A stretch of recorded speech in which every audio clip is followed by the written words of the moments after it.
This morning we are kicking off a new series, a series that is near and dear to my heart. I'm excited for us over the next few weeks to jump into this topic. But as we do that, I wanted to begin with a story that I have shared here before. And so for those that have heard this story, I apologize. But it really is the best story I can think of to capture what I want for this series. And so several years ago, I was at the dentist. Some of you know where this is going already. I was at the dentist for my regular cleaning, and they did the x-rays and all of that stuff. And when they did the x-rays, they discovered this spot in my lower gum that they wanted me to go to the endodontist to get checked out. And I thought, I will worry about it when it starts to bother me. Like when it starts to cause some pain, I will deal with it then. It'll come on easily, and then I'll deal with it. Well, fast forward a year, and I am back at the dentist for my annual cleaning, and they say, so did you ever get that spot checked out? And I was kind of like, no, never really did. And they're like, I really think you need to get that checked out, because one Saturday morning at 3 o'clock in the morning, that thing is going to blow up on you, and it's going to be excruciating, and there's not going to be anybody you can call. There's not going to be anything you can do about it. And I was sitting there thinking, yeah, right, like it will come on, and I will deal with it. It will be fine. Well, that was a Thursday. No joke, that Saturday at 3 o'clock in the morning, I woke up to this excruciating pain in my face, all through my jaw, and it was excruciating. I could not, Tylenol didn't touch it, nothing. And so I just had to wait for a couple of days so I could get to the endodontist, and they checked it out. Come to find out, one of my front teeth, lower teeth, was dead. And they think maybe it was a wrestling match with my brother when I was a kid. We don't know. But they discovered that tooth was dead, and at its root, an infection had began to take place. And I know this is what you wanted to hear on a Sunday morning, but that infection was causing pus to build up. And that is what was causing the pain, was the pressure of that building was causing pain throughout my face. And so they drilled into the tooth, relieved the pressure. I came back the next day. They cleaned it out. They put medicine in there. They took care of it, and all was well. But the reason I tell that story is because the pain that I woke up with that Sunday morning at 3 a.m. or Saturday morning at 3 a.m. was pointing to something going on deep below the surface. There was something going on below the surface that pain was pointing to. And so we're calling this series Pain Points because I also believe that the pain we experience in our lives is often pointing to something going on deeper down in our lives. Our pain at times and our out of proportion reactions is often connected to a wound, a fear, or a false belief about ourselves that lives down at the core of ourselves. A place where no one else is welcome, and a place we ourselves rarely, if ever, go, either because it's too painful to go there. And yet, I believe God is there, and God is waiting for us to be willing to go there, because, again, like my root canal, that is where the healing must begin. The gospel is the message of how the life, death, and resurrection of Jesus is restoring us to right relationship with God, with others, and with ourselves. And I think for some of us, this work of exploring what inside of us is broken, where the pain is a part of our healing process, where God meets us in that in order to bring about the restoration to ourselves, but also to one another. You may be wondering this morning, for example, why it hurts so much when someone questions your perspective. Why do we get so defensive? Or maybe when someone seems to doubt your abilities as a parent, it seems to strike a nerve. What is that pricking? When someone suggests that you have areas that you could improve at in your job, why is that so difficult to receive?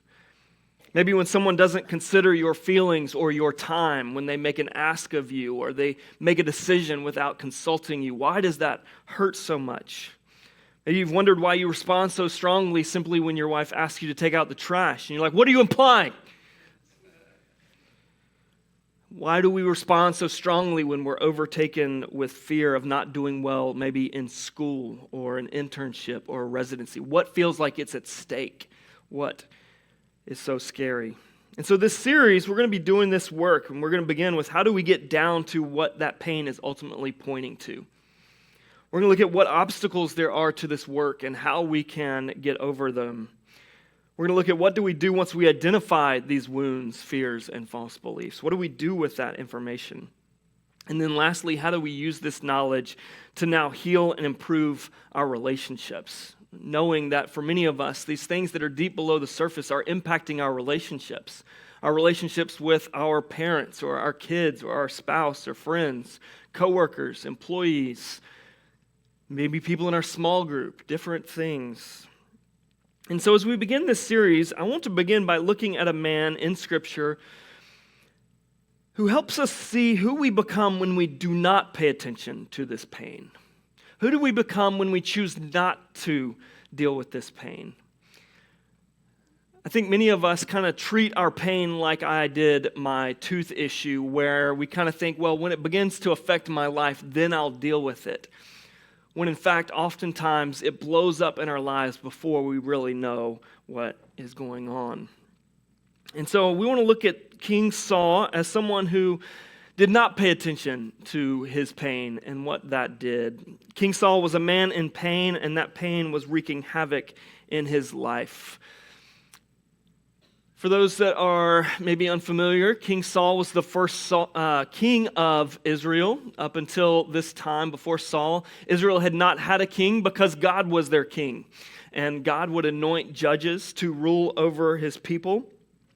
And so when we first meet Saul, and he is experiencing this call and anointing to be king, Israel had never had a king, but we discover quickly that he becomes very paranoid about a coup. He is paranoid about plots on his life, especially from a young man named David.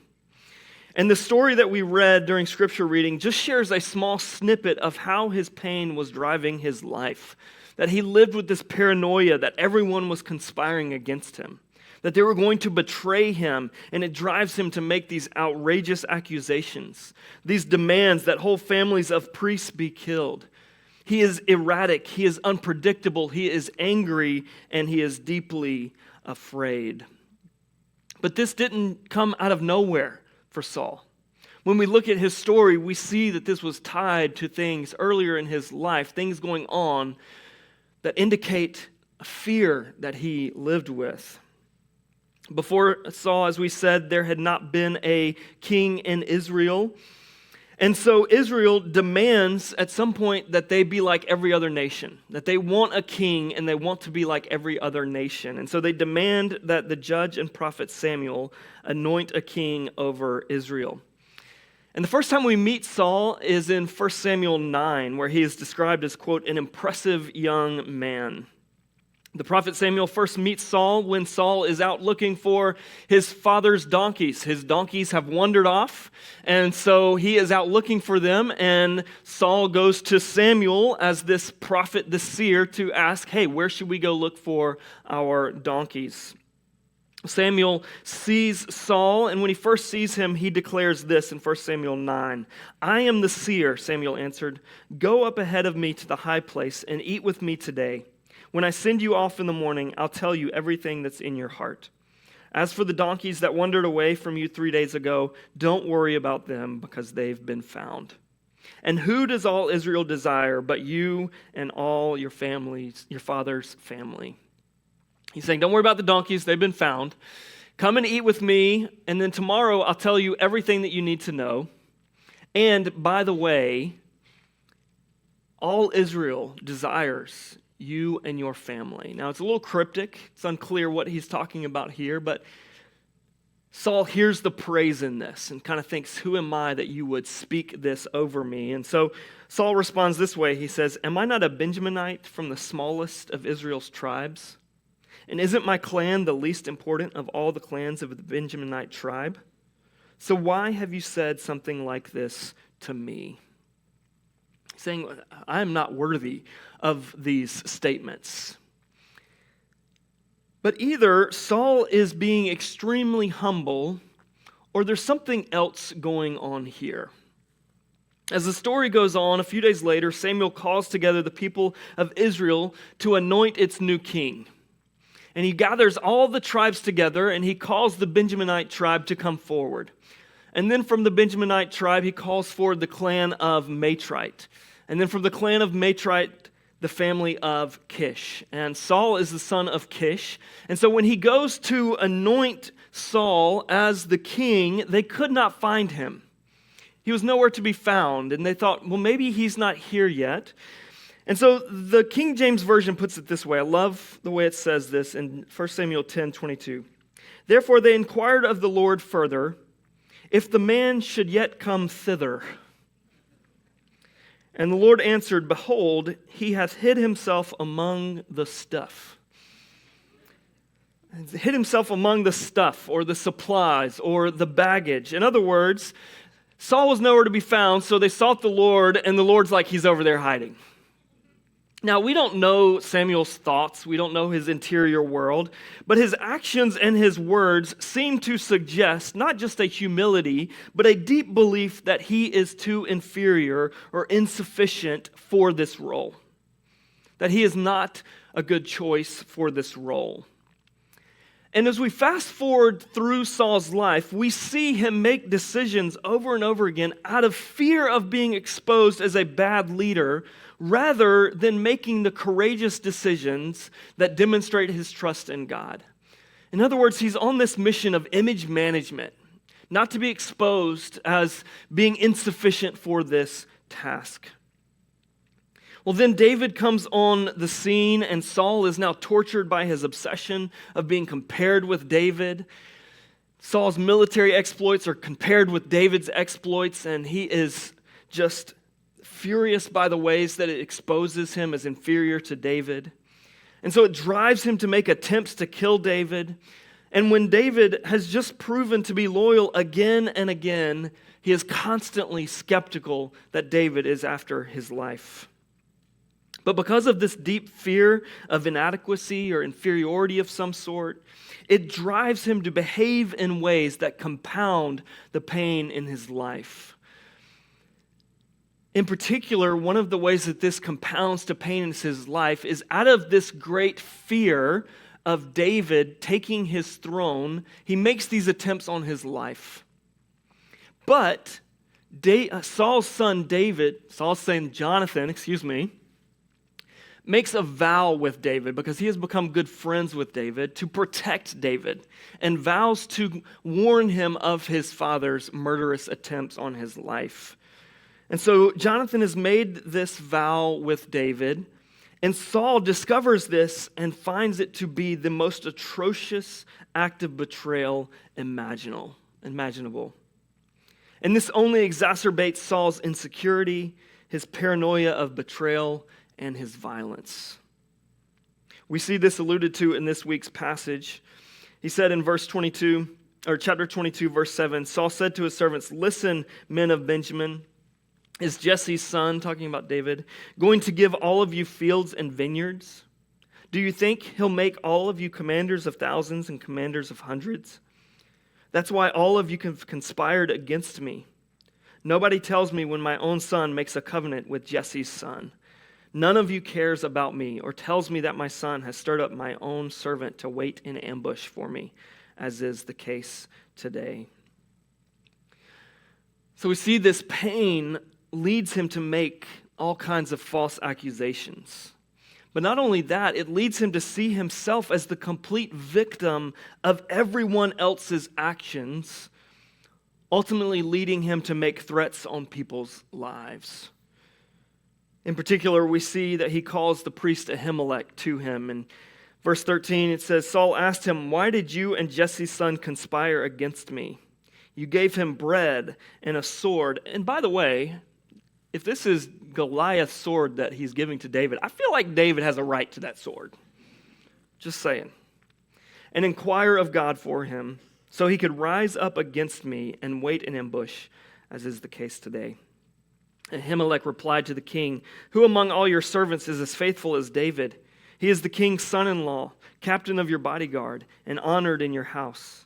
But the king said, "You will die, Ahimelech, you and your father's whole family." Now, I want to point out a few things about these wounds, these fears, and these false beliefs that we carry, because I think these are important things to understand about why this work is important. The first thing is to understand that absolutely every single one of us has a wound, a fear, or a false belief that drives us in some way. I say that in part because I am yet to meet with someone and have this conversation where this isn't the case. But I also want you to know that you don't have to have had some major trauma in your life or a broken family or anything like that in order to have these. All of us have some false belief about where our value comes from or about what will make us secure in life. All of us have fears that we carry, fears of failure, fears of insufficiency, and these drive us even to the point of stress and anxiety. And so all of us have one of these, whether it's a wound, a fear, or a false belief about ourselves. The second thing that is important to know is that when we don't know what these wounds, fears, and false beliefs are, they will drive our words and actions in ways that we don't even know. Saul was not aware of the ways his own fears of inferiority were driving his anger and his aggression and his hatred for David. He wasn't aware of how his own son's commitment to David caused him to see every action as a possible betrayal. He wasn't able to see the way that his pain was driving his words and his action. He was blind to it, even when people tried to speak reason to him. And then finally, the third thing to know is that when we do not know how these wounds, fears, and false beliefs affect us, we become the victim of everyone's actions. The victim of everyone else's actions. Saul felt the way he did because of everyone else's actions. At least that's the way that he saw it. He said, "No one cares about me. Everyone conspires against me." And I want to be clear that yes, we can absolutely be mistreated.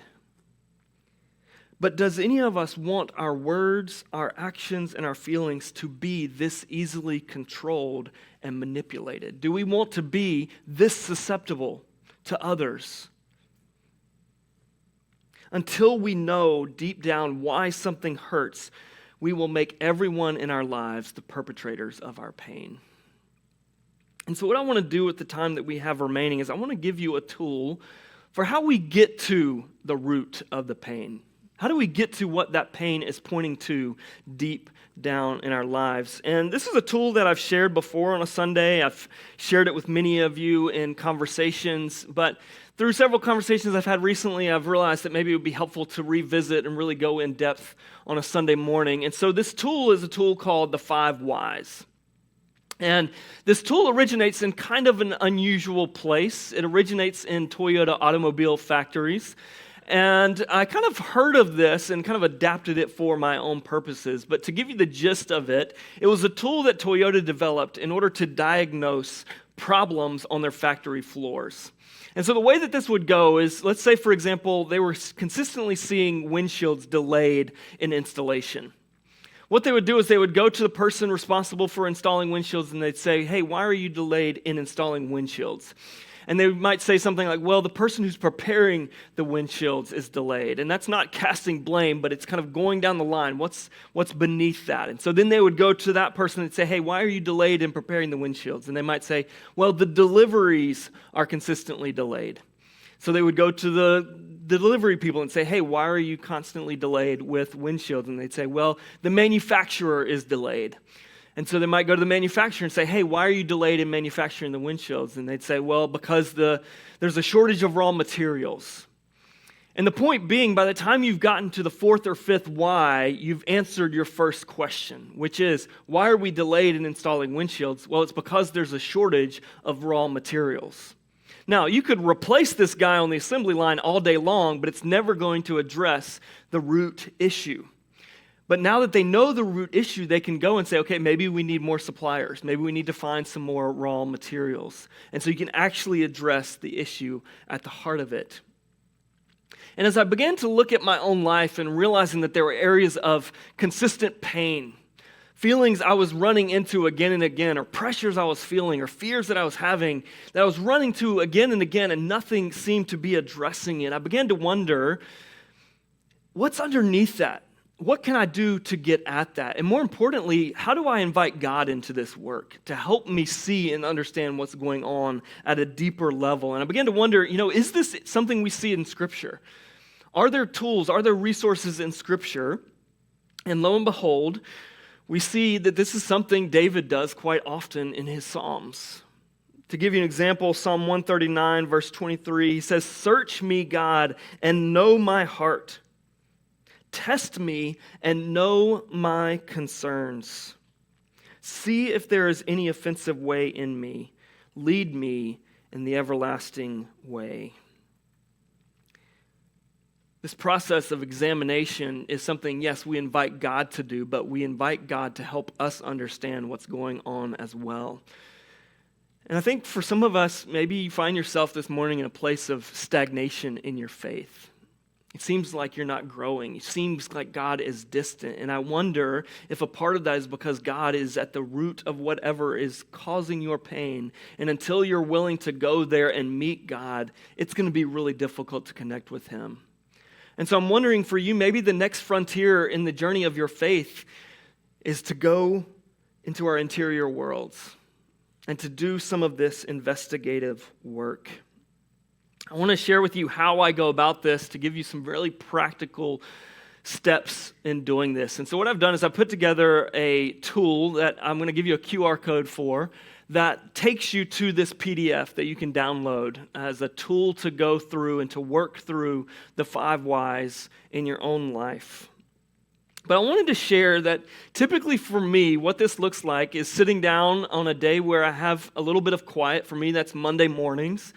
And I simply begin with one question for myself, which is, where am I today, emotionally speaking? Or maybe it's, what am I feeling today? Just taking inventory of what's going on in my interior life. And to give you a few tips, I want to kind of share how I go about this. The first tip is just to start with whatever's closest to the surface. You don't have to be able to get to the root of it right out of the gate, just whatever's closest to the surface.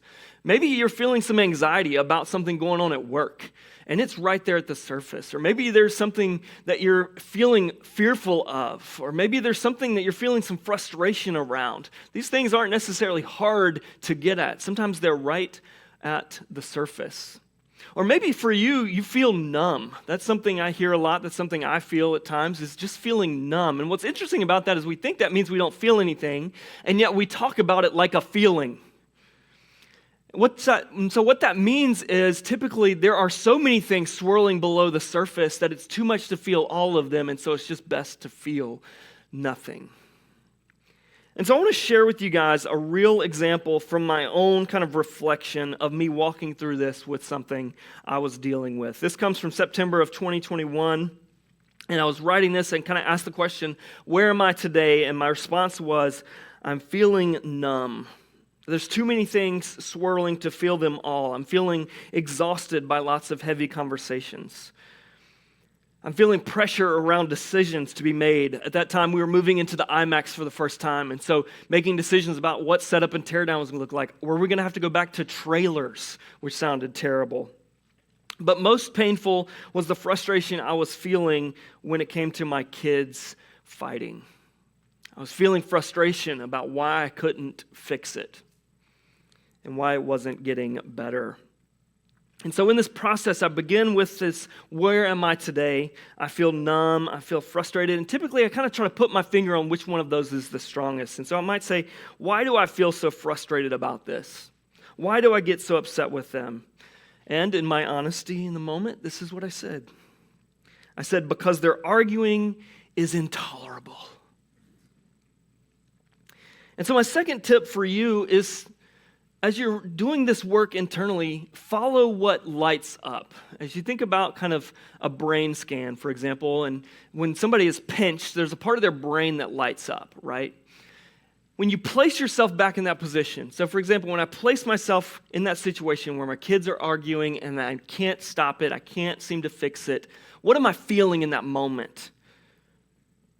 And what I discovered as I asked that question was, it was so intolerable because I felt like I needed to make it better. I needed to fix it. I needed to make it fair between them. That's what I was feeling in the moment.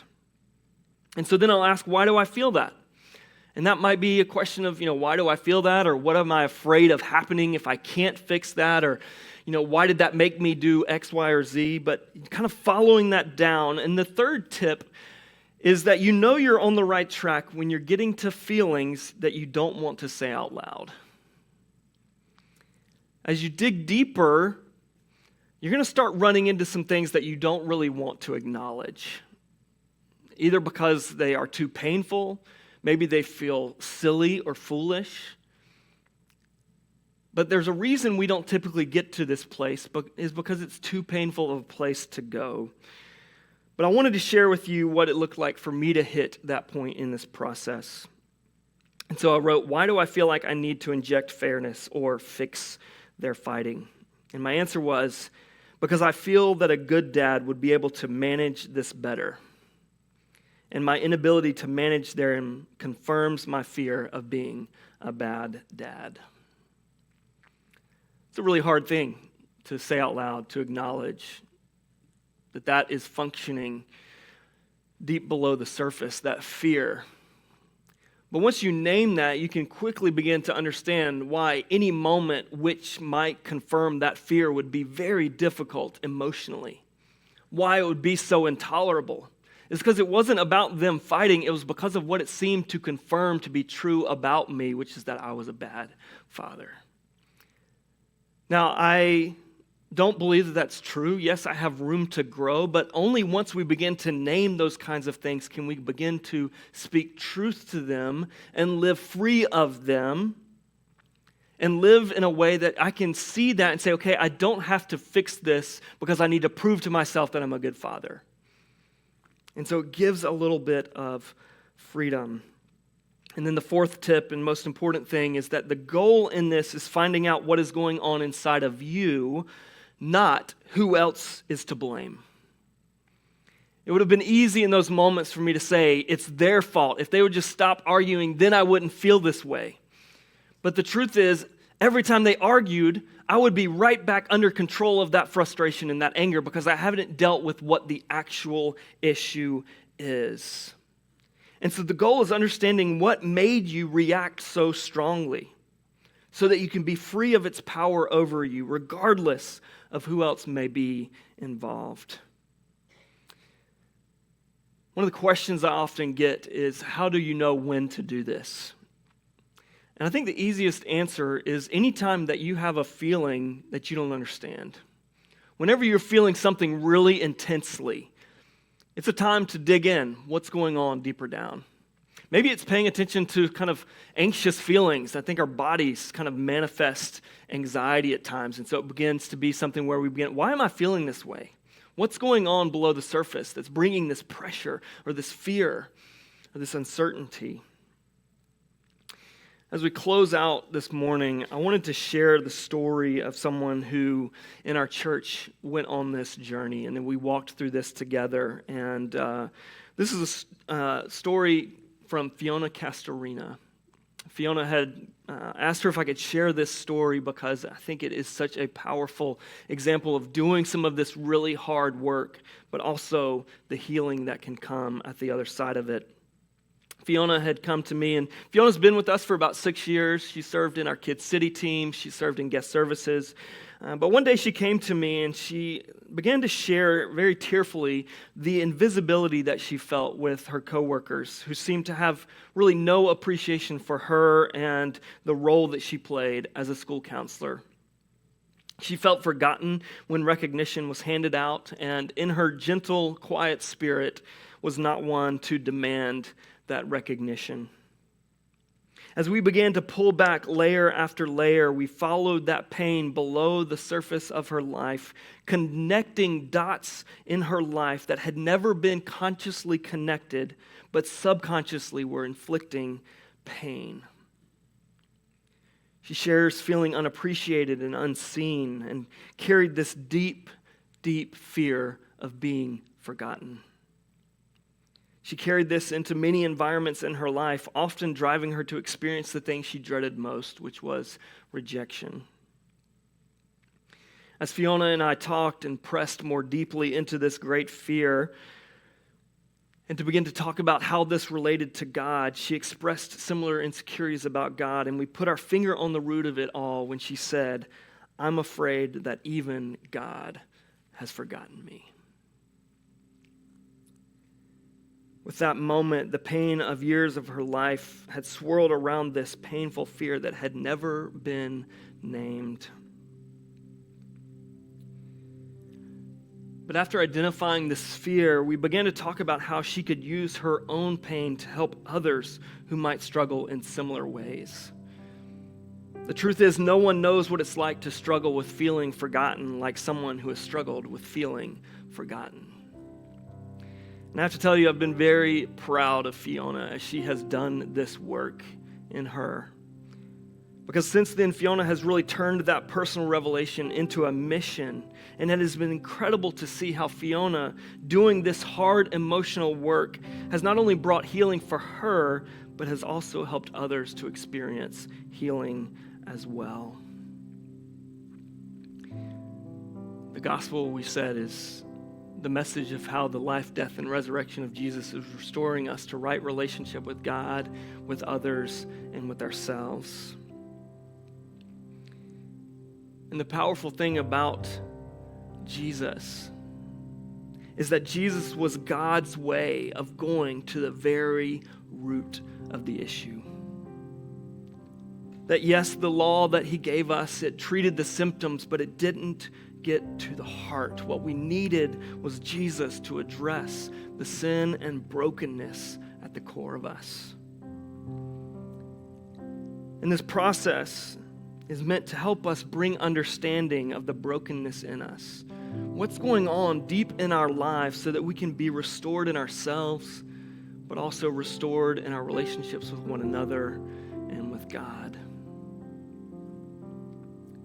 And so I want to close. I want to ask you to bow your heads, and I want to pray this prayer of David over us. We're going to have our prayer team available at the sides if you would like them to pray with you. I just want you to pray this prayer of David with me. God, would you search us and know our hearts? God, would you test us and know our concerns? God, see if there is any offensive, broken, fearful way in us. And God, would you lead us in the everlasting way?